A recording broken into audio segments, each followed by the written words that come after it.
We know that bass move from wintering areas up into spawning areas, but in that pre-spawn mode, how do they get from one place to the other?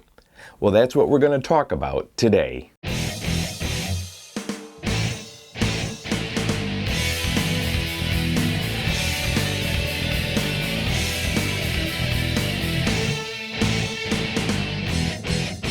Hi there, welcome to the Bass Fishing Life. I'm your host, Steve Rogers. Before the video gets going, make sure that you punch that subscribe button and hit the notification bell. We have brand new videos come out 3 times per week, 52 weeks per year, and don't forget to check out our new blog site as well, thebassfishinglife.com. Thank you so very much.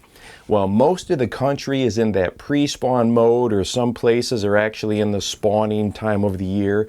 But one thing that we really need to talk about is how bass get from those wintering areas to the spawning areas, and we know that is called the pre-spawn. When that water is in that 50 degrees up to that 60 degree mark, those bass are in a transition period. And we've had other videos talking about, some of my favorite lures for catching pre-spawn bass, where exactly to start pinpointing those locations in those areas, those transition areas from wintering to spawning. But today I want to talk about something specific, and that is the migration routes that bass take from one to the other. It's not this mass exodus from deep water to shallow water and just fish all over the place. No, they have very specific migration routes that they take, and this differs from body of water, lakes, rivers, that sort of thing. So we need to talk about, how do we locate these transition areas? Because if you can find these little bass highways that they take, you could really load up on a pile of fish. The first thing I want to talk about is how we prepare ourselves mentally to figure out where these bass are traveling along. We can take a look at a map and find these traditional spawning areas. We can locate the wintering areas, and then we see this in-between part on the map. But we need to find what part of that in-between area are they using? What type of structure are they using? What type of cover are they moving to as they get back to those spawning areas?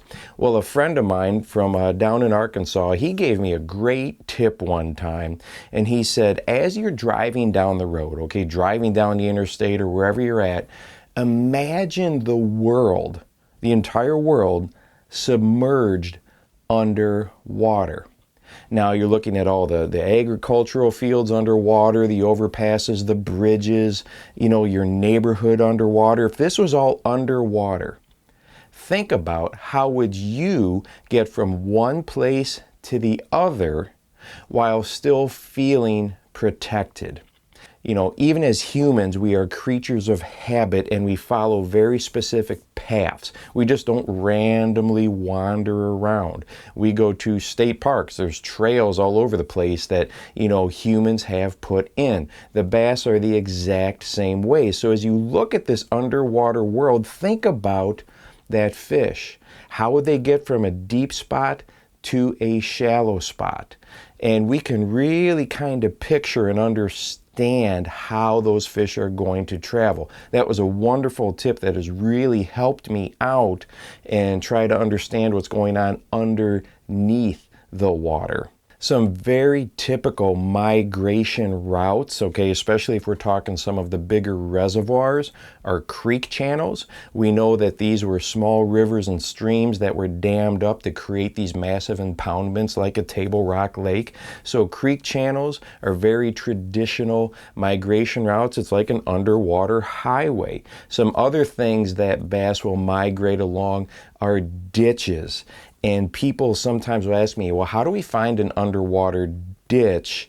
And of course, you can use your electronic graph, side imaging, that type of stuff, but a really quick way to locate it, and once again, especially when we're talking about impoundments, reservoirs, but this also holds true on lakes and ponds at a lesser level, is look at that shoreline.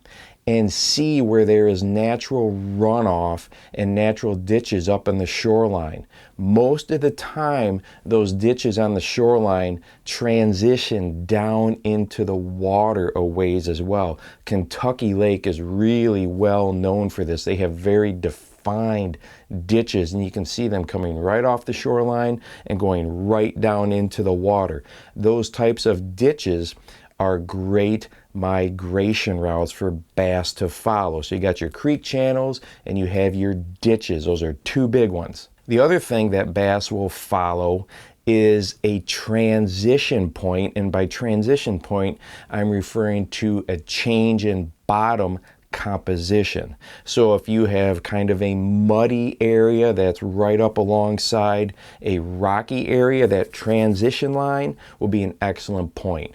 If you have chunk rock and gravel where those meet, that is a good transition point. So wherever we have a change in bottom composition is an excellent place for bass to go ahead and follow along. And then the last thing we need to be looking for along these highways, these traveling corridors that the bass use, we need to look for specific cover sitting on them. It's a lot like us as we travel down the interstate. Every once in a while we pull over to a rest stop or to a gas station or a restaurant to get some food.